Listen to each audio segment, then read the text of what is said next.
mid-50s. How have you guys evolved as a shooting team from last season and even just in the last couple of weeks? Well, I mean, I just think it's all part of chemistry and knowing your teammates, knowing where your teammates are going to be on the floor. And that comes with games played, it comes with minutes on the floor, it comes with film sessions and things of that nature. When you start getting comfortable with your teammates, you know where guys are going to be, and you know where the shots is going to be taken from or where they're going to come from. So it's all about the chemistry on the floor. In a bigger picture question, there was a widely publicized interview Giannis did in Greece where he said LeBron's the best player in the world. Didn't care it doesn't matter who the MVP is right now. I know you keep the main thing, but does that hit you a certain way? Just that kind of respect from a peer in that sense? Well, anytime you're respected by your peers, it always means something. And, to be respected by a guy in our league that's been so dominant over the last few years, obviously representing the MVP trophy over the last couple of years, and just what he does both on the floor and off the floor is very, very well received and very humbling as well.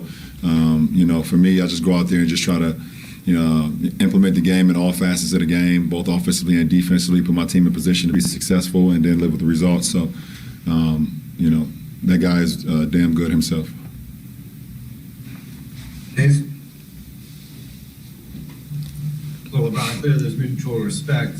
Is there any satisfaction in having success against Giannis? You're now 16-5. Your teams were 16-5 in your career against him, and he's 10 years younger than you, and he's the back-to-back MVP, yet you're still able to find success. Nah. I think you know me.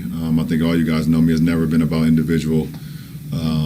It's all about the team success, and that's all that matters. I can care less about that. I just try to play well and help our team wins versus any opponent, and that's what it's all about.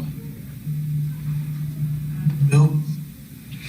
LeBron, last year in the bubble, you said that kind of the way the MVP vote pissed you off. I'm curious, how did that anger stick with you at all? I mean, did you carry that into this season in any way, and how does it make you feel about the matchup with Giannis, and did it motivate you at all coming into this one? No, I just think we didn't like the way we played, or finished the game off in the second half versus Golden State, and that sat with us for a couple of days. So we knew it was going to be a tough environment coming here playing against a very, very good team, a team that's been the top of the league or top of the East in standings and just been doing so many great things over the last couple of years, and obviously.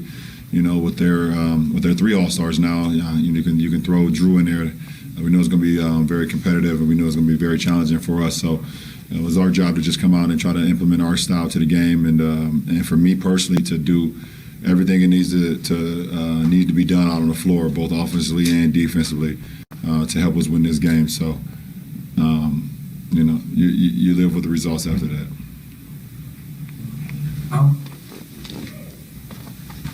AD has told us that you're one of the guys who's really helped him kind of expand his passing vision and understanding for how he can affect the game that way. Tonight, he has 3 straight assists at a critical stretch in the fourth quarter. What are you seeing from AD that you really that signals to you that he's really making strides as a passer? I believe, him being in New Orleans, a lot of people either didn't watch their games or just wasn't paying attention to the level of talent Anthony Davis was. And he got an opportunity to see a lot of one-on-one coverages, either because they didn't want him to allow his teammates to get off and they felt like he was going to always get his. But I felt like, since he's been here, he's so damn good that I knew eventually he's going to see a lot of double teams. A lot of teams are not going to allow him just to play one-on-one because it's not one-on-one matchup that he can't exploit. So, me just being able to be a voice with him and seeing double teams throughout my whole career, either in the low post or out on the perimeter, just being him to see the second side of defenses, and he's continued to grow every single game, every single film session. We kind of break those things down, what he sees on the floor, and tonight was another example of him just seeing the other side of the floor and putting the ball on time, on target, and guys knocking it down. BT. What's up, Brian? What's up, BT? Hey, how much is the game slowing down for KCP? And do you guys plan on going to the White House now with the new administration there? KCP, he knows what he's out on the floor for us. That's to spread the floor. That's to give us a lot of energy and to defend. And we want KCP when he's open, we want him to shoot it. When he's guarded closely, we want him to still shoot it because he just shoot the ball. He's so good. I mean, he's so good for our ball club. He gives us another dynamic that just gives us energy. Gives everyone energy, and we love when he's taking and making shots, but we love when he's just aggressive, just being himself. So, that's big time. To answer your second question, I don't think we've had any conversations, with our team, or I have no idea, with all the COVID rules and the restrictions and everything that's going on with our league. I'm not even sure if we even are allowed to even go.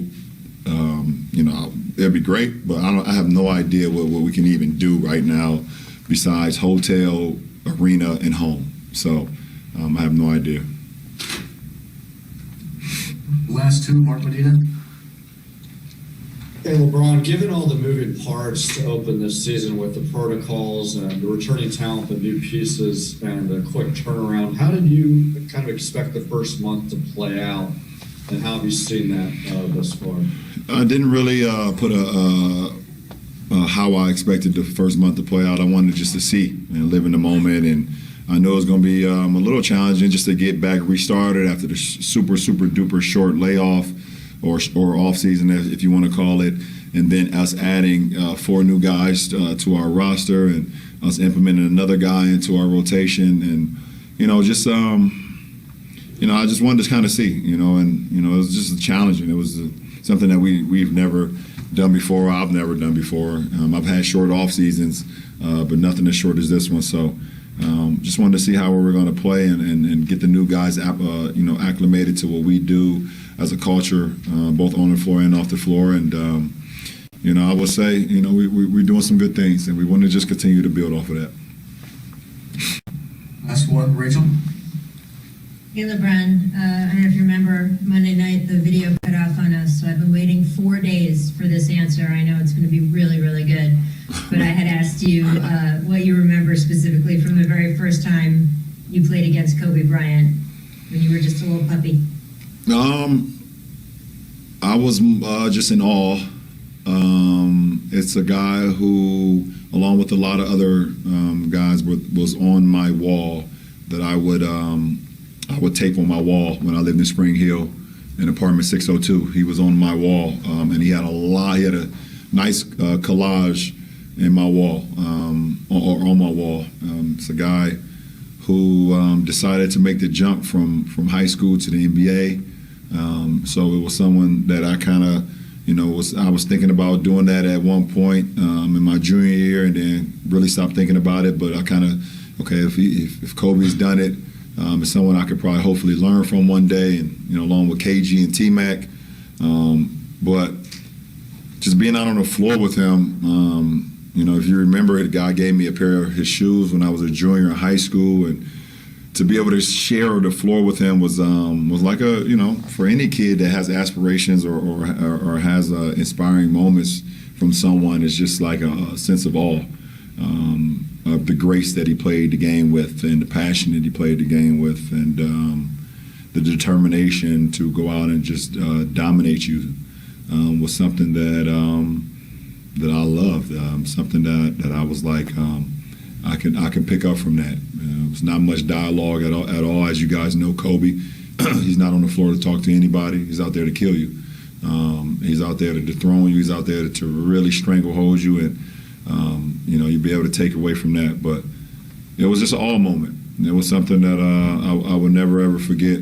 And to be able to grace the floor with someone that played the game with so much grace.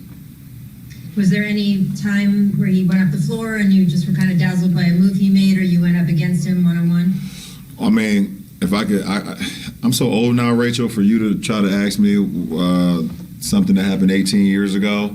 I could tell you what bottle of wine I had last night, but 18 years ago was a little bit challenging. But I could sit here and say that absolutely, it definitely happened. When it happened, was I on defense, was on offense? I have no idea, but it definitely happened for sure.